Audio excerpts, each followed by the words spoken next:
Hello, everyone. Welcome to our 10th session for the Microsoft AI Chat App Hack. I'm Pamela. I'm from the Python Cloud Advocacy team at Microsoft. And today I'm joined by Victor. Do you want to introduce yourself, Victor? Hi, this is Victor. I am in the Azure Developer CLI team. I'm very happy to be here with Pamela today. All right. Thank you, Victor. So Victor's going to be presenting a bunch later. So if you are new to these sessions, we are running this 2-week hackathon about making AI chat apps using the RAG approach, retrieval augmented generation, and building off a particular repo for many of our talks, an open source repo. So we've already had 9 talks, and we've actually even had more than that because we've had talks in Spanish and Portuguese and Chinese as well. So we've been covering lots of different components of how it is you can build these apps and customize them and extend them with better search and vision and access control and all sorts of things. So if you're interested in any of these topics and you missed any of these sessions, you can go back. All of the recordings are on YouTube and you can watch and catch up. So today we're going to be talking about continuous deployment of your chat app, specifically the repo that we're building a lot off on. But what we're talking about would also be applicable to any repository that's using the Azure Developer CLI. So this talk is a little bit different from the other ones where we're not really going to go into AI stuff. We're really talking about how it is we set up good deployment and provisioning practices using the Azure Developer CLI, and how we can use that in conjunction with the chat app repo that we've been building on, because it's more complex than your average project. So that's what we'll be talking about today. Now, just want to revisit what it is we're talking about in terms of this RAG chat app. And here I've actually got it running so we can, take a look at it here. What about CEOs? Do they do anything? I think ours does quite a lot. So we can ask a question and it answers that question based off of the sources provided. And that's the whole goal of these RAG chat apps, is to have an LLM provide grounded responses.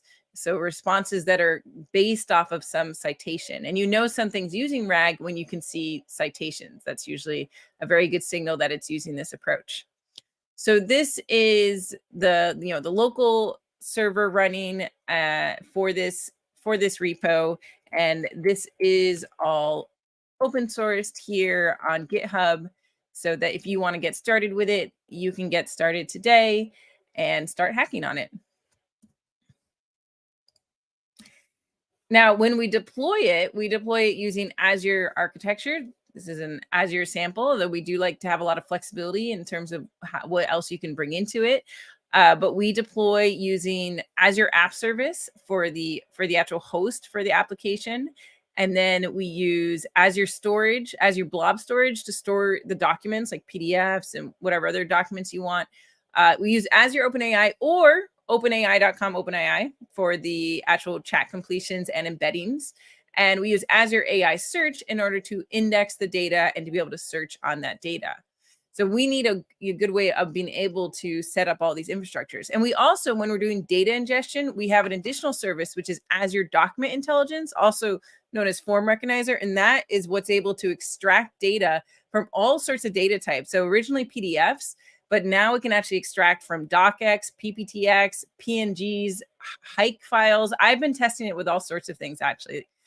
So it can extract data from all sorts of documents. And so that's why we're using it. It's this very good tool for data extraction. So, when we get that, we want to get this all deployed on this Azure architecture. So how do we do that? So I'm going to talk a bit about the manual deployment process, which is what all of us have been using so far. We use the Azure Developer CLI, which is a command line CLI, to get our apps easily up on Azure. This is this new CLI that only came about in the last few years.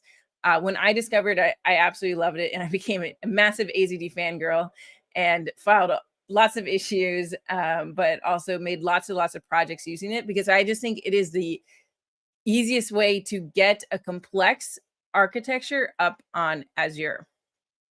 And it has, in order to build a project with AZD, we do need to have various components in our app.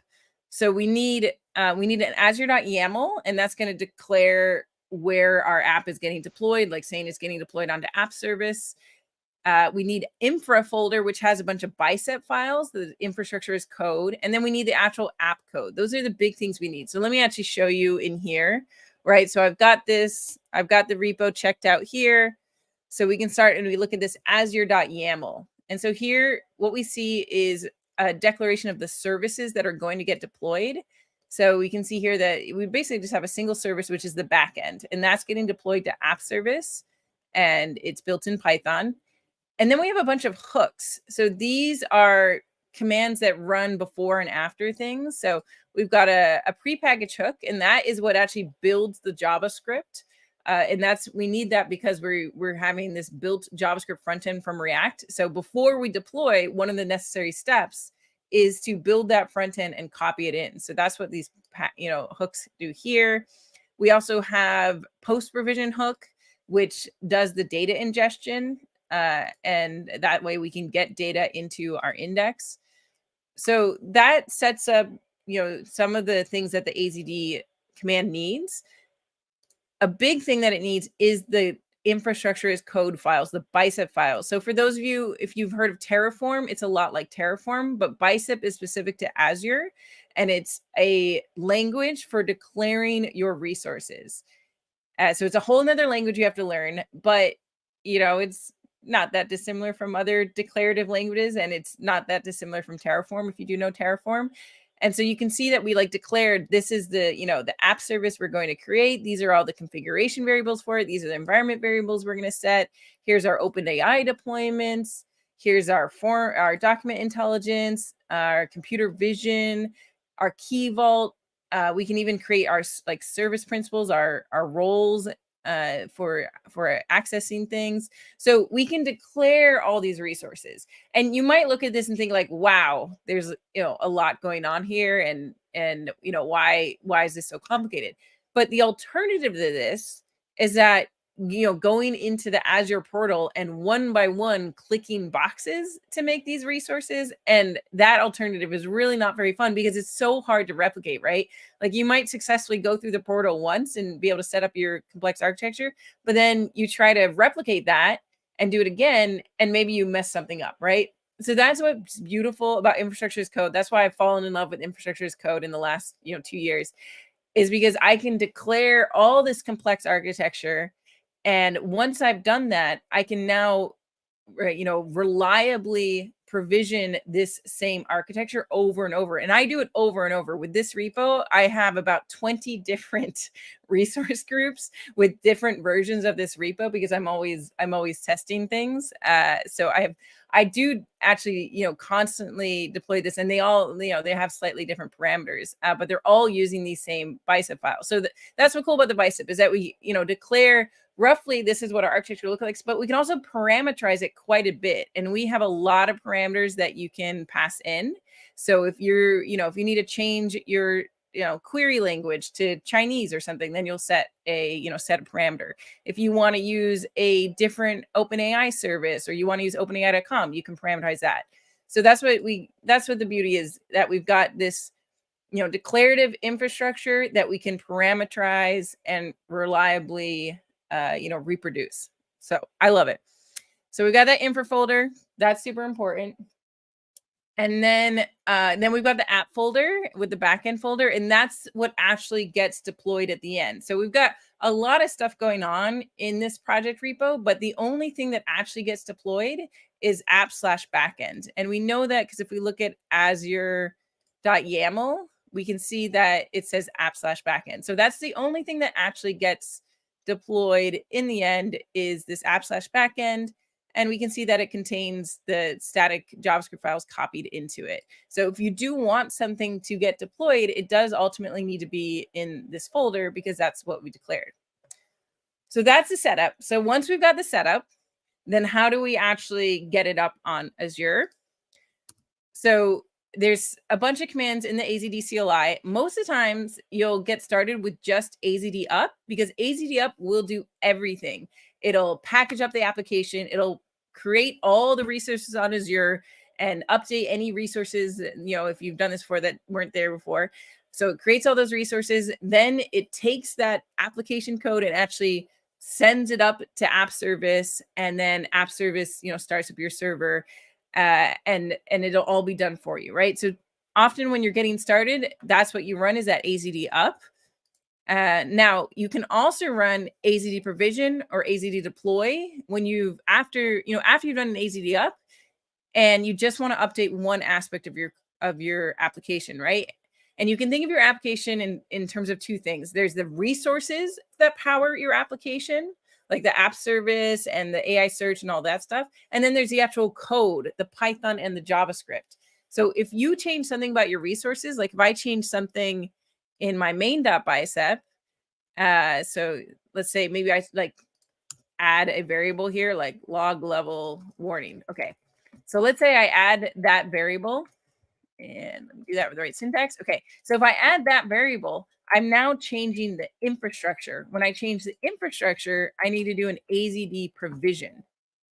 And that would change all the infrastructure and not actually necessarily do a redeploy. Because if I haven't changed the code, I don't need to redeploy.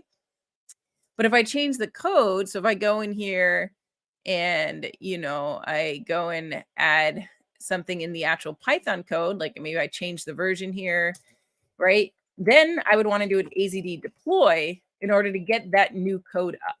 Now, when in doubt, you can always just run AZD up, right? I'll run it right now just to show you what happens.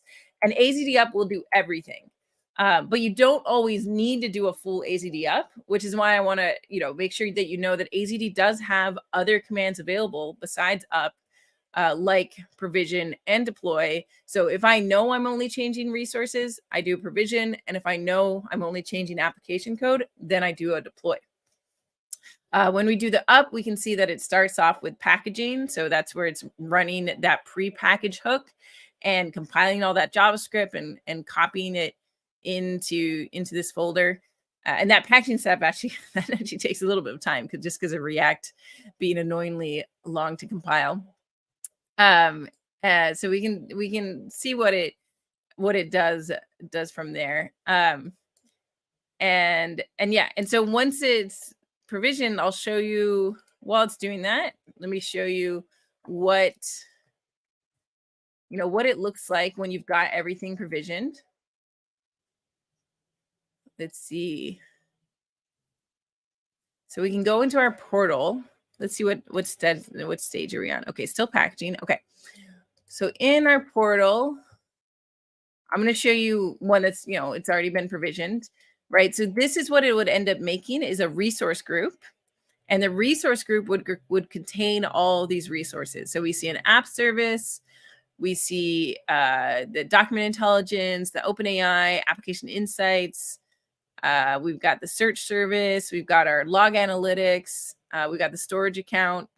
It'll create all these things. And this resource group actually has even extras because I've been provisioning extra things in here. Let me show you maybe a cleaner one. And saying I have a lot of resource groups for this particular demo. Okay, so this one, yeah, so this is another one I have been provisioning in the last day. And you can see that these resources are sometimes in different locations. So a lot of times you pick a main location for your resource group. In this case, I was testing out West Europe. But then you can see that my OpenAI is in Sweden Central in this case. And that's because some of resources do have limited availability. So OpenAI, it has only a limited set of resources that is available in, and that's why we actually prompt you to pick a location from a small list. And then also document intelligence has limited regions, especially the new version of document intelligence that works with more document types.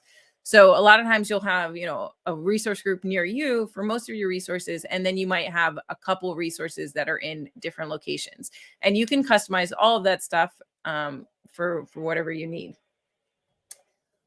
All right, let's go back and see.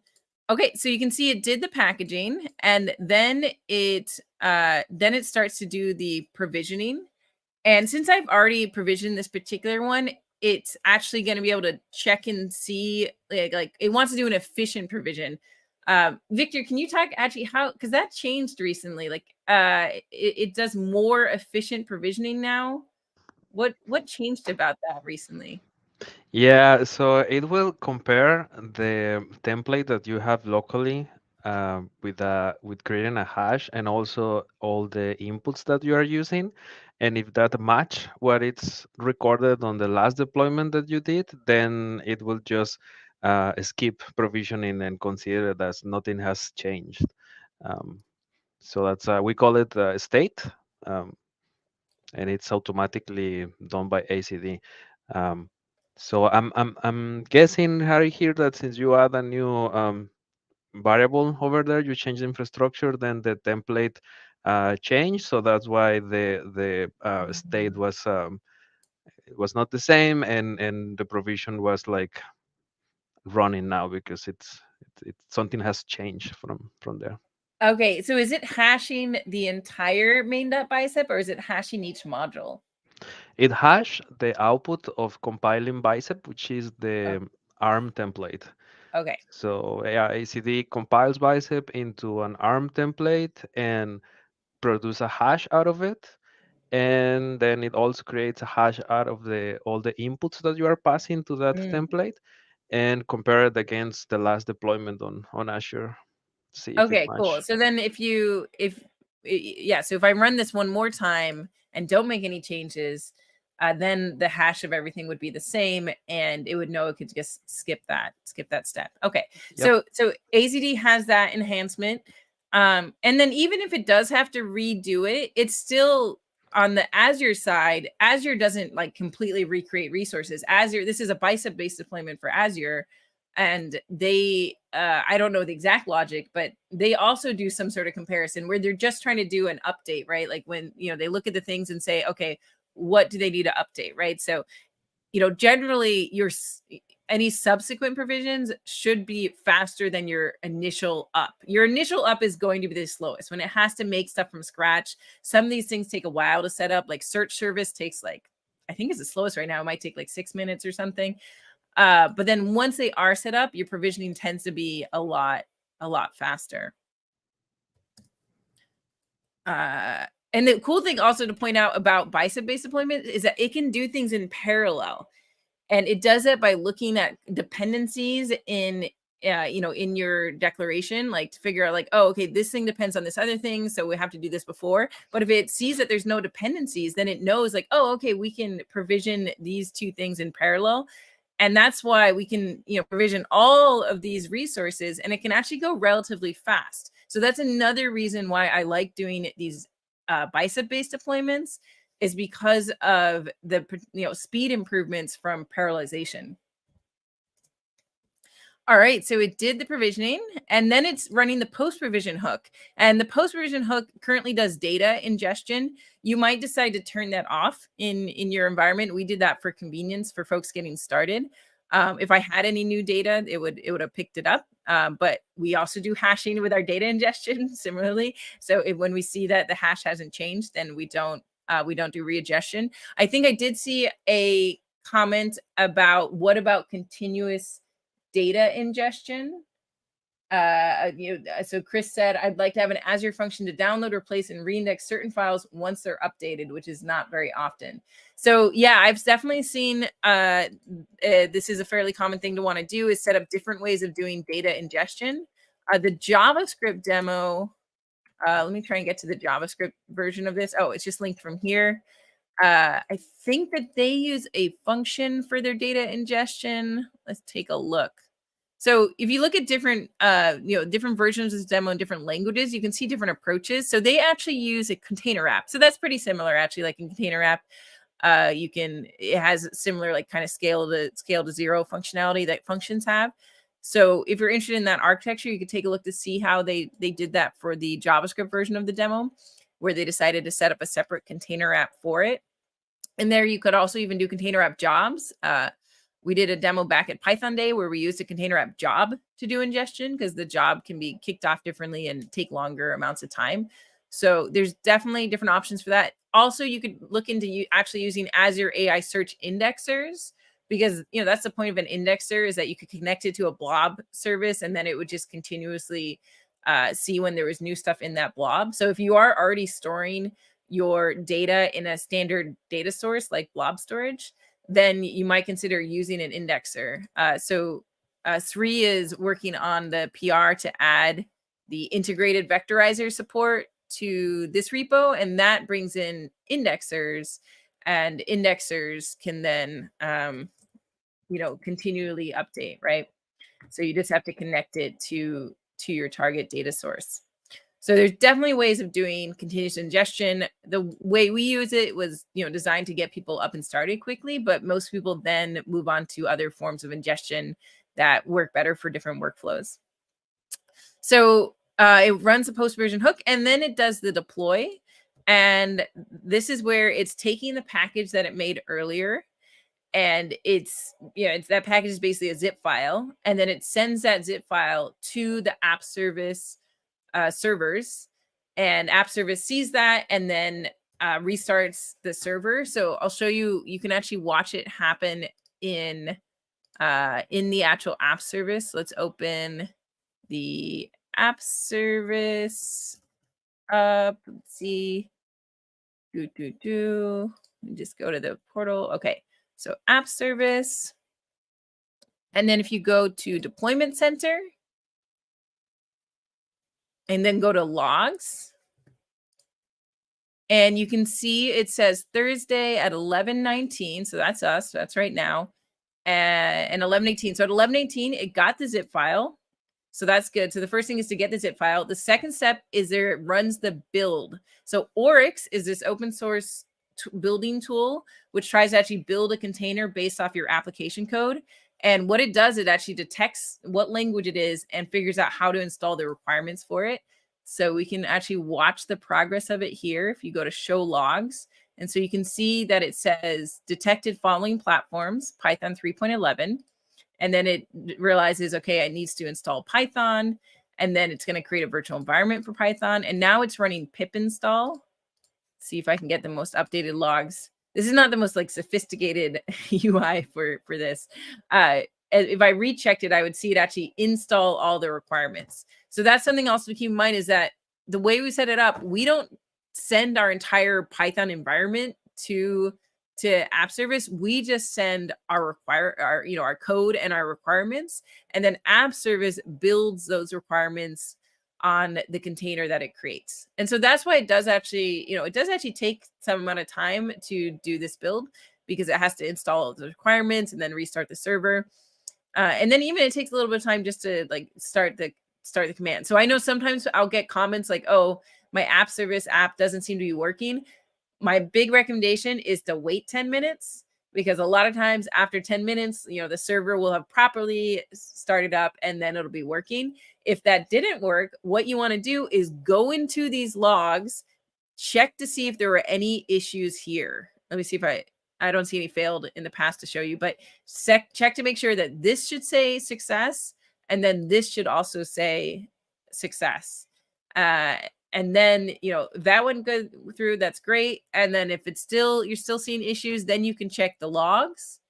And I'll show you the logs while we're here, because I'm always showing people how to get the logs from their app. So you can go to advanced tools, and this will open up this other interface here. And from here, we're going to see a link to download the logs, the Docker logs. So these are actually all Docker containers in the cloud. Everything is Docker in the world now. So we download those logs, we open them, and then we open the default Docker log. And here we can see the actual logs. And this is exactly the error you'll see when it's not quite ready. So if you see this, just wait 10 minutes. It's going to work things out. You can also find exceptions if you've got Azure Monitor enabled, and I do recommend it because it actually does. It works pretty well. So let's go to Azure Monitor. I think this is the one that's set up. And we go to failures. So if you do get actual exceptions, you can see them here. So I can see like a 405. That's when I did a get instead of a post. A 404 is just on the auth, because this one doesn't use authentication. So these are all expected errors. But this is a great place to monitor your anything that might be going wrong with your app once it's deployed. Okay. So just checking on the comment here. So Mim said, in an earlier session, we learned that if we change the Python code, it automatically updated the back end. So in that session, I was talking all about local development with the local server and about having hot reloading. So yeah, when you are developing locally with your local server, then you definitely want to enable hot reloading so that you can easily see changes to your Python files and your JavaScript files. And you can go watch that session again if you want to remember how to do hot reloading with your local development. Now, what I'm talking about is when you want to see those changes live on your actual deployed server. So when you want to see something changed on your server, you're going to have to do a redeploy, right? So if you want to see it on your, .azurewebsites.net, then you do need to run an ACD deploy. And it does take more time. So generally, like the development flow is, you can test your changes locally, make sure everything's working locally, and you only want to deploy to live when you're feeling good about things and it's all working well locally. You don't want it to too often, because it takes time. And if users are actually using your live, then you don't want to accidentally break anything. So always be like doing your development locally, running tests, QAing, evaluating, make sure it works. Then when you're feeling good, then you deploy it to live. Cool. All right. So yeah, we've actually managed to show almost an entire AZD up, which is cool. I wasn't even sure if I was going to show that, but it's helpful to look at. So that's all me running the commands, just from my machine when I want something to happen. But what is great is if you can do continuous deployment. So we're going to move over to Victor now to talk about continuous deployment in a CI situation. Yeah, thank you, Pamela. All right, I have a quick agenda here for some demos and some things that I want to show you. We'll be moving into the world of running all of the things that Pamela has been doing or showing locally to how can I delegate all of that to my CI and CD provider like GitHub Actions or Azure DevOps, right? So we're going to start with a very simple approach, like the very basic, where I'm going to init the project and use ACD to help me set up everything for me. And for that, two assumptions here that I want to mention is that I will be using ACD daily build, which is going to be released next week, because there's a feature that I explain later why we need it. But you can get the daily build by going to the Azure Developer CLI, installer README, and there's like scripts for getting the daily builds. But next week, when everything is released, then you are not going to need this anymore, right? The feature will be there. The other thing is that I'll be using a specific fork version that is currently in a PR for this. So this is a PR, the 1083 for the Azure Search OpenAI demo, where I am basically introducing a definition pipeline for the Azure DevOps. I will look in a minute. Another for a GitHub action, and some changes to the project YAML, the Azure.YAML, and the infrastructure as a code changes that we will. I'll explain that in a few minutes. So that's the reason why you will see that I will be using my fork to pull the project. And probably next week or when after releasing ACD, because this PR depends on the version that will be released on ACD, then probably we'll be merging this PR and everything will be ready. So we're kind of in the bleeding edge here. Okay, so let me go back here to this thing. Now let's start with the first approach. So I'm trying to use like a new. Can you still see my screen? Yes, I hope, right? Okay, so let's do ACD init and set up for GitHub. So I have a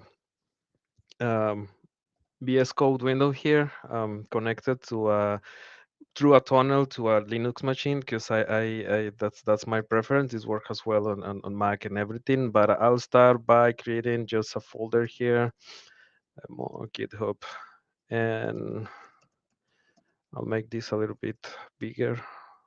So it's like,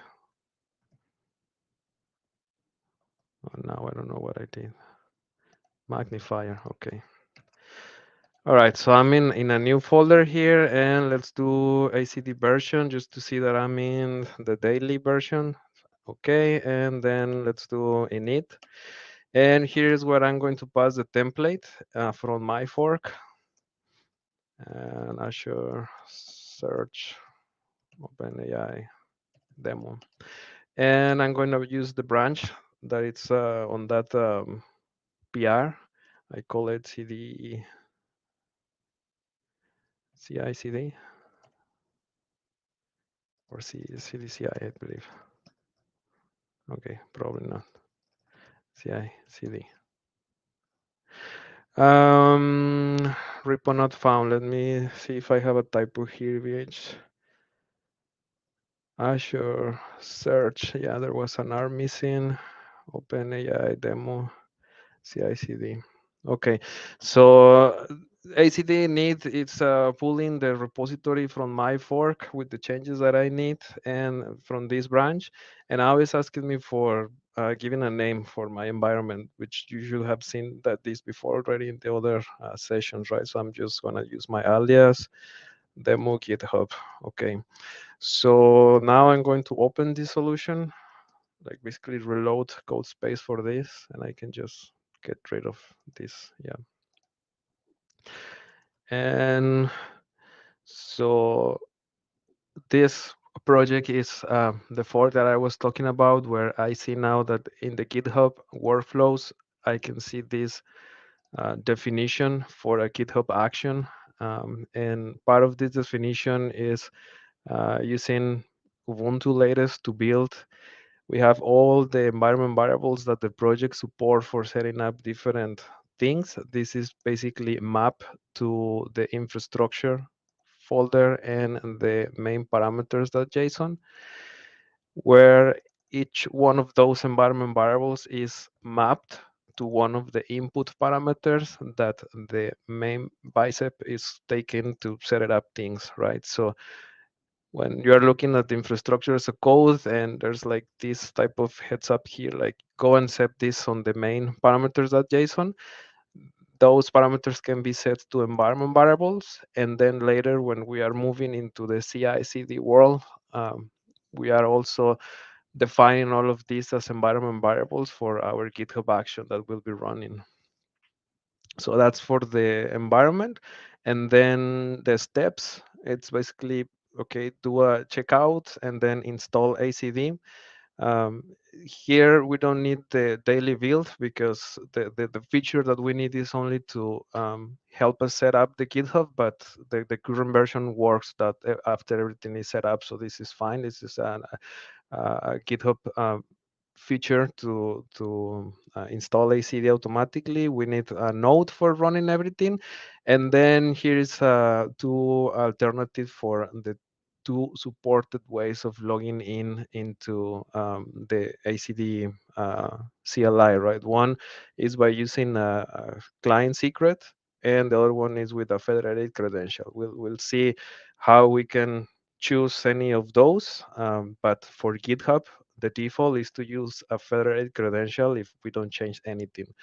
The definition here for the GitHub action provides both.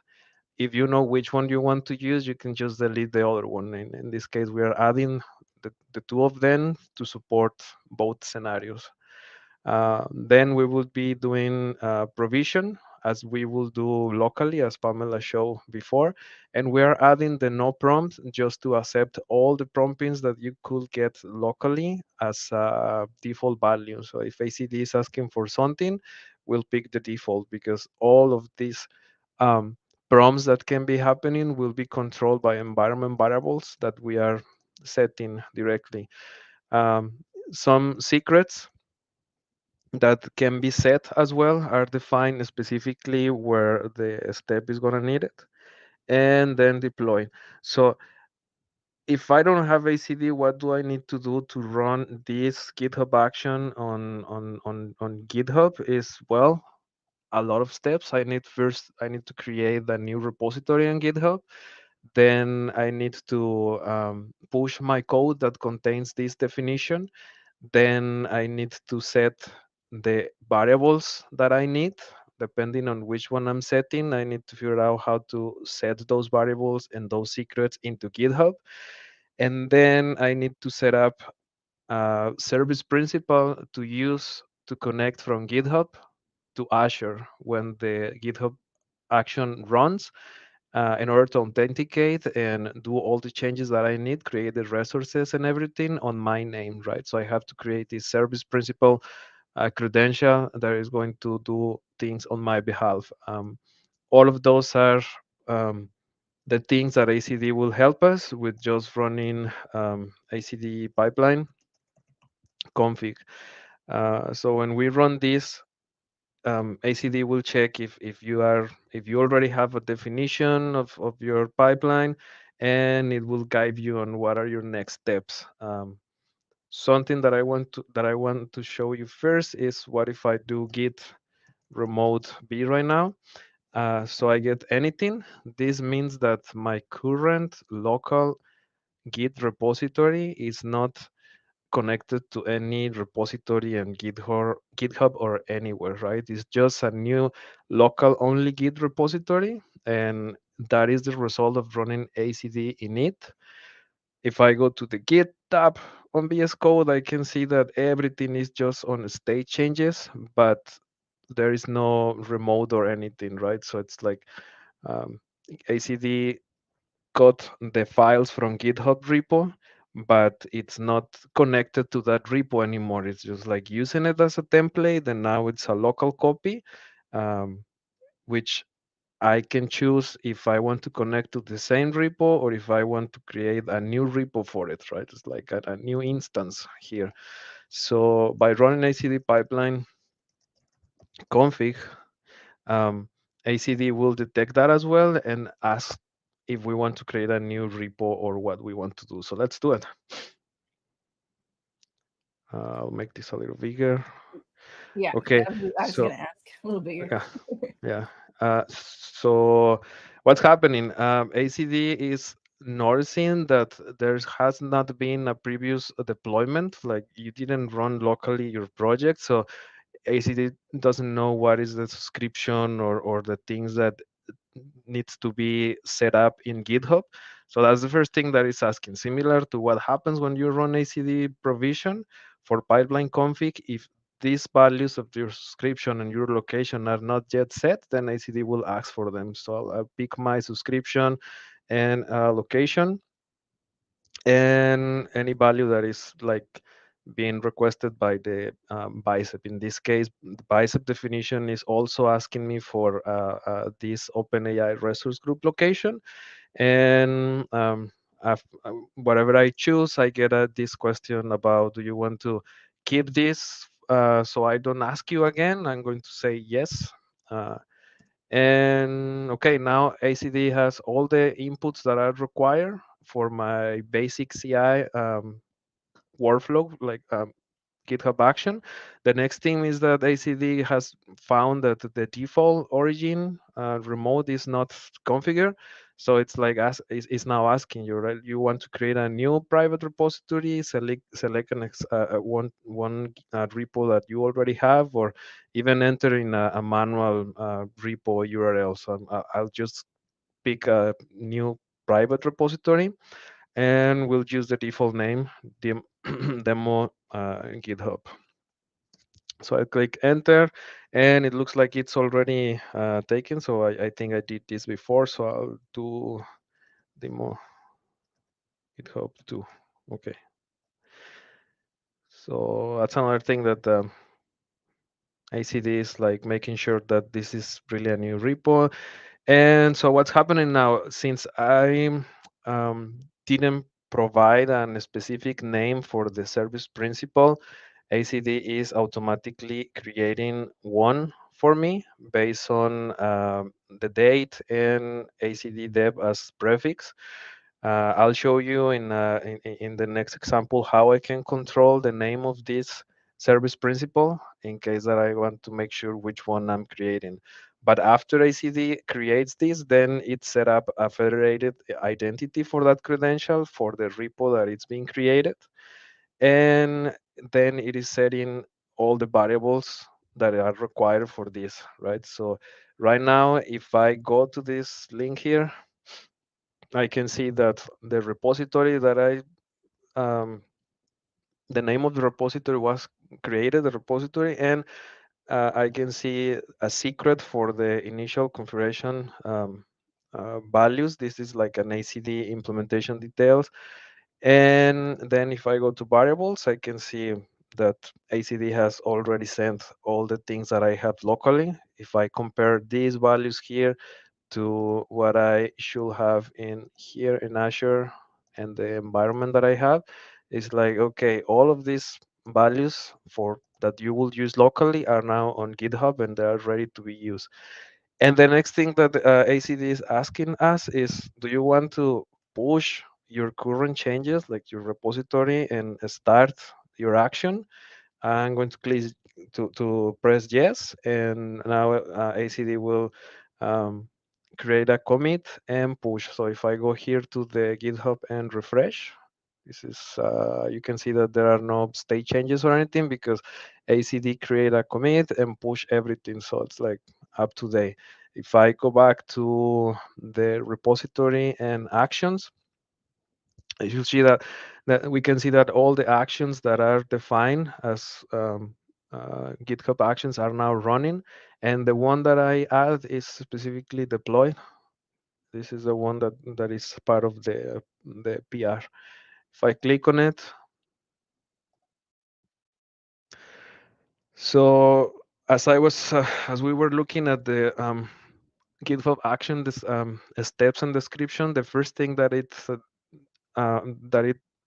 um, what's happening after installing and checking out all the requirements is doing the login with the federated credential that we set up. So it used that service principal that was created to authenticate to Azure, and then is running provision, just like if I was running it locally, but it's like being on running on the name of that service principal. Um, if if I go here to this URL here, it's we can see that it's the same thing as it will be happening locally, just like Pamela showed you. So there's a deployment going on with an error probably because the location that I choose or something in my subscription. I'm not sure, but yeah. You ran out of, this is actually something a lot of people are running into, is you've already deployed too many in that region. Got it. So you'd have to decrease the TPM quota, the tokens per minute quota on your existing ones, because you have a limited capacity per region for particular models. Got it.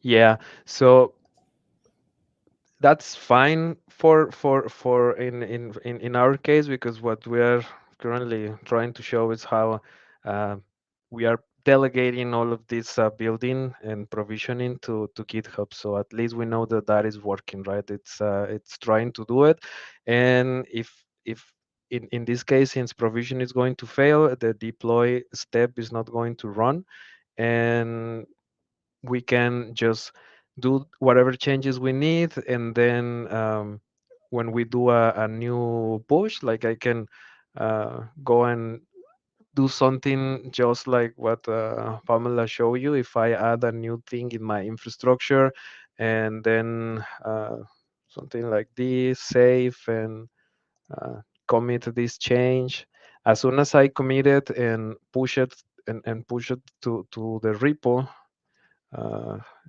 example, and then I do git push, and this is now like my inner loop development, right? Instead of whenever I do changes either on my infrastructure as a code or in my application source code, if I want to delegate and test everything directly in the published resources and not locally, I can just do git push and go and grab a coffee or something. And I know that in the over here in the actions, there will be a new deploy with the name of the commit that I just did that is going to take care of updating everything, all my project. So it's like a common inner loop flow to delegate this. Um, if there is there any question, Pamela, on the comments right now before I No, you can move keep on? going. Okay, so okay, that was the first example of initting the project, or I init the project and just run pipeline config for GitHub. So let me delete this repo so I don't repo delete um, to okay. So yeah, so now let's move on to so we see how it was for GitHub. I'm gonna show you now what's for Azure DevOps. Okay, so I have another desktop, right? So for Azure DevOps, it's gonna be something very similar, but now I'm going to use an instance of an Azure DevOps. In this case, this is like my personal Azure DevOps, and I don't have any project here. It's just like empty organization, and it's called Hasdar, right? So I'm gonna again create a new window and repeat what I did before. So let me connect to my machine here.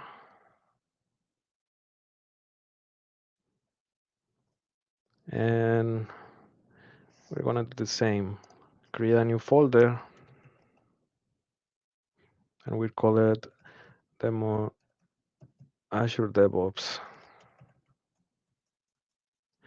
And we'll do the ACD init from the template, my fork, OpenAI demo, and the branch.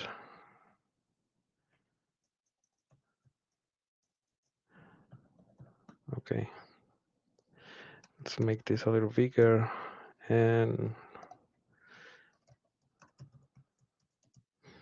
okay, and let's open this project.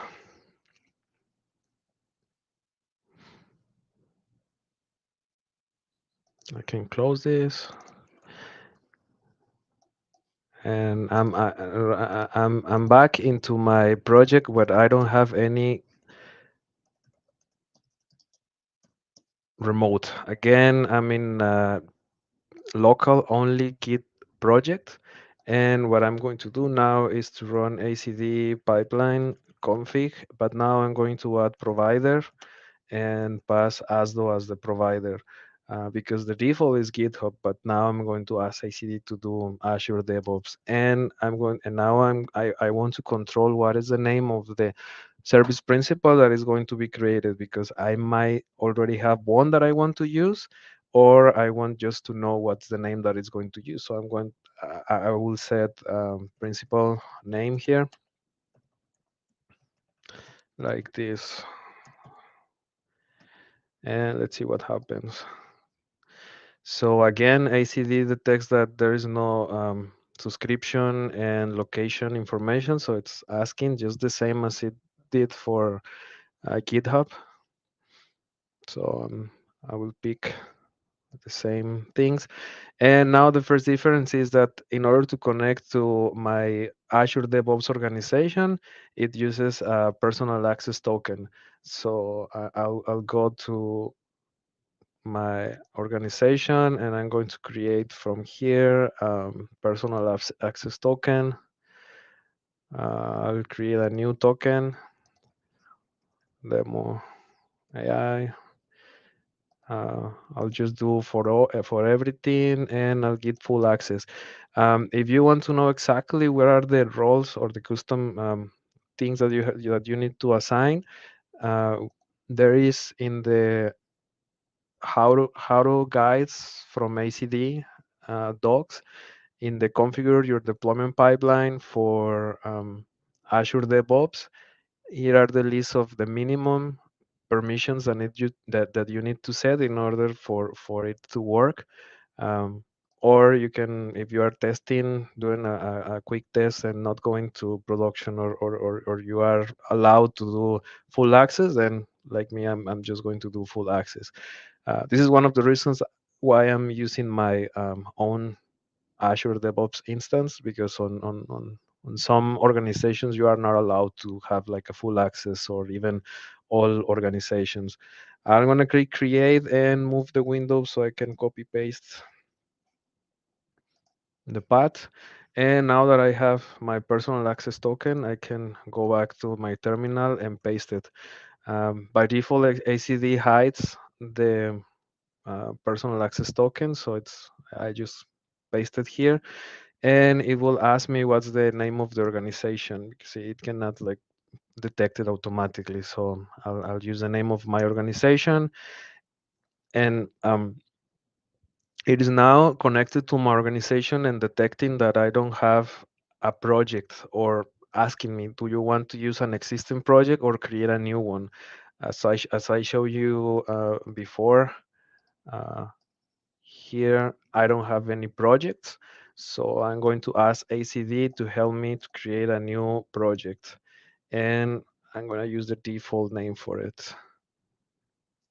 So ACD will handle creating all of that, and then it's moving to create a service principal, and now it is using the name that I choose when I run the command. This flag can be used as well for GitHub to define what's the name of the service principal. In some cases, this is very useful in case that you are given a service principal name. Someone has, like your IT department or someone has already created for you, and we'll just give it the name, and then you can use it, right? That was a common scenario. Okay, so it finished setting up everything for Azure DevOps. And same question: do you want to push and start? And I will say yes. And again, ACD is making a new commit and pushing in a way that if I now do git remote v, I can see that the origin has been set up to this um, GitHub repository. Not sorry, not GitHub, Azure DevOps repository. If I come back here and refresh the page, now I can see that the project has been created. And if I open it and go to pipelines, I can see that my pipeline is now running. I can go to the job and see that it's currently working provision infrastructure. Um, so it's running the package process where it is basically creating everything before going to provision. So, and now it's going to provision, just like when we run manually. Um, so while this is running, I can show you the definition of the Azure DevOps pipeline over here and see what are the differences with GitHub. It's similar, but it's not the same. By start, we have a similar task, but this task to install ACD is not um, yet official part of Azure DevOps. So if you need to go manually to your organization and install it from the marketplace, if you are not entitled to do that, then you can switch from using this task to manually install ACD from the script with this. So that's another option. Then um, we use the Azure CLI task to run all the commands, because that task can use what it's called a service connection, and ACD creates a service connection, which is in the world of Azure DevOps, the connection through to the Azure subscription, using all the fields that using the service principal that we create with the secret and the client ID from that service principal. This AC connection name is created. I'm going to show you here. If I go to project settings and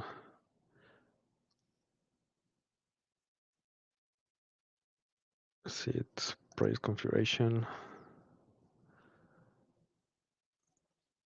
Oh, it looks now a little bit different than before. But what I'm trying to get from here and show you is that there is a section where all you can see all the list of service connections, and I just wanted to show you that that service connection has the information for the service principal that we are using, and it is used as the way for connecting to the Azure subscription, and this is different, for instance, for GitHub, where it uses the federated credential or it use ACD directly.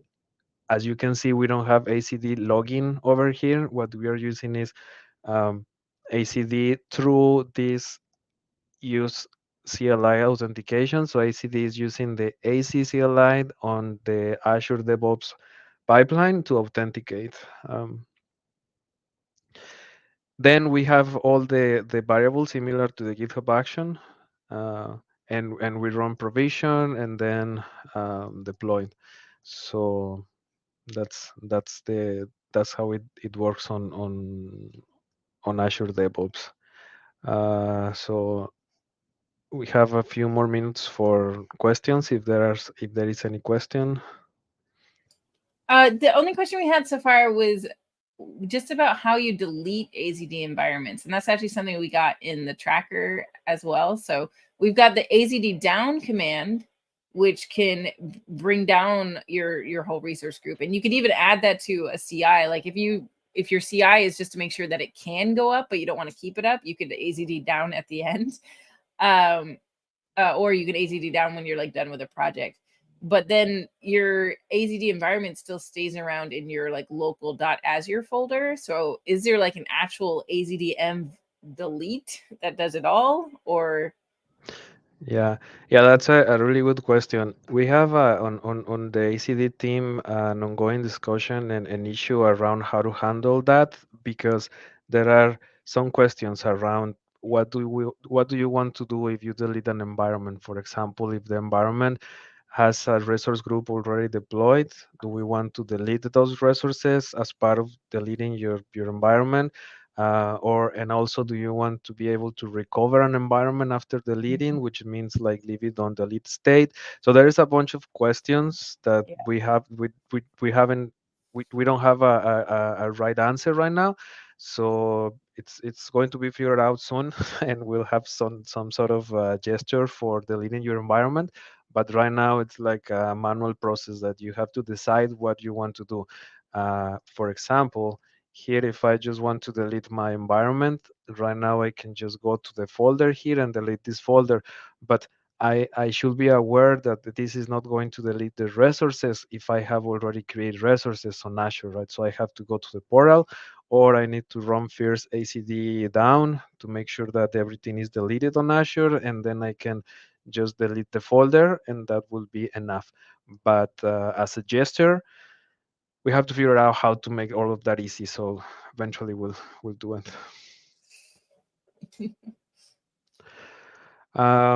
So I promise I was gonna mention what was the reason of using daily build, and this is because what's defined here on the Azure.yaml. Um, you'll notice on the PR that we are adding these pipeline variables and a list of all the variables that are also defined on the flow on the either the GitHub action or Azure pipeline, Azure DevOps pipeline, and there is a secret part. So the feature we have over here is that when we run ACD pipeline, well, I make this like this. If I run ACD m set and add a value, some value for any of these environment variables, whenever I do this and set the value for one of these keys, what I'm doing is adding that value over here. And by the feature from ACD, what it's gonna do is when we run ACD pipeline config, it will see if any of those variables that I define on the Azure.yaml is defined, it will add it in the GitHub action as a variable or as a secret as well. So everything works just like if you were running manually. Otherwise, this environment variable will be defined locally only, but when it runs on GitHub, it will be missing, and there will be like an unexpected behavior. So that's the feature that it's currently on daily build and will be released next week. So it's Yeah, well, thank you, Victor, for implementing features for to improve our developer experience for this repo. I mean, that's a feature it's going to help our repo a lot, but it's also going to help any repo where you do any sort of customization of your environment and you want to be able to have those environment variables reflected as part of your pipeline. And that's the reason why we haven't merged your PR yet, is because we were waiting for that AZD feature. So I'm very excited that it's coming next week. Yeah, I'm also very excited about that one. And yeah, in my quick agenda, I had code spaces and Linux subsystem as well. It's basically the same. The same commands will work, and you can create your new GitHub repo or Azure DevOps from a code space or from Windows. So it's like yeah. All right. Thank you, Victor. So if you do want to try out what Victor showed today, you can merge his PR, bring the changes into your branch of the repo. If you are working off this particular repo, you can get that at this ACA URL here, or you can wait a week and wait for it to get merged and then pull. And you can also, if you're working on any sort of AZD project, you can use the same principles in your project in order to set up continuous deployment.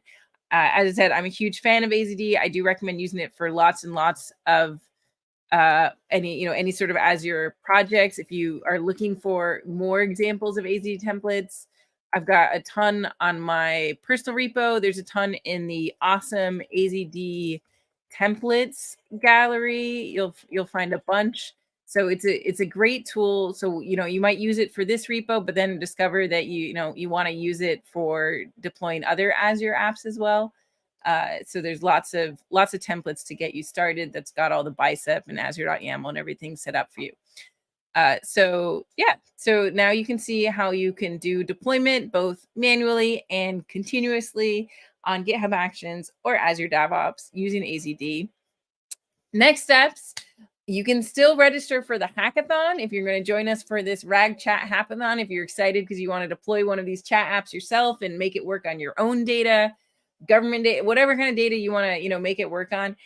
So you can sign up for that. Submissions are due very soon. They're due February 12th. So that's be Monday. So you can take a look at the submission form on our repo here. Let's go here. And you can see the submission form is linked from here. And we ask for information. We also ask if we can show off your hack at our showcase, which is our stream on Monday. So if you do want, are comfortable with your hack being shown for show and tell showcase, do say yes here so we can show some cool projects then. Because what my favorite thing about running hackathons and competition stuff is actually just seeing people's stuff. It's cool when people win. That's great. But I just love to see what everybody comes up with, because everyone's, really creative and brings different things to these hacks. So do submit your projects by February 12th and let us know if we can show them off. A reminder about the prizes. We have 4 prizes that each have cash prizes of $500 each. Best overall, best data source, best in your language, so non-English language, and then also most helpful community member. So we are looking forward to being able to award those prizes and just generally to seeing all your projects. So please do join us for the hackathon and also join us for tomorrow's sessions from MVPs. So all of our sessions so far have been from Microsoft employees, but tomorrow we're going to have 2 MVPs talking, one about content safety and the other one about low code approaches to making RAG chat apps. So that should be really cool, really exciting. So thank you, Victor, for joining us and for sharing that and for making that new feature that's going to make it easier for us. And thank you, everyone, for the great questions and comments in the discussion. And we will see you next time.